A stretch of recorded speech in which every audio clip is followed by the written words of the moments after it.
Вчера един самолет разцепи небесния и новинарски ефир. Airbus A380, в него пътуват над 500 пътници и тежи 240 тона. Уха! 240 тона! Всъщност тежи доста повече от 240 тона, поне според БНТ 1.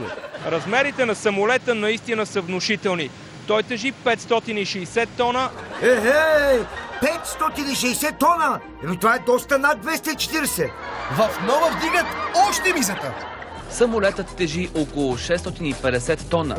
Рачко, викам да спрем да щракаме по каналите, преди този самолет да е паднал. 240 тона. 560 тона. 650 тона. Ами сигурно едните го мерят на излитане, а другите на кацане. Карай, Рачко, важното е, че който е гледал вчера всички новини, вече знае, че самолета тежи някъде между 200 и 700 тона. Благодарим за прецизната информация. Можеше просто да казват: в София кацна един самолет, който е много тежък.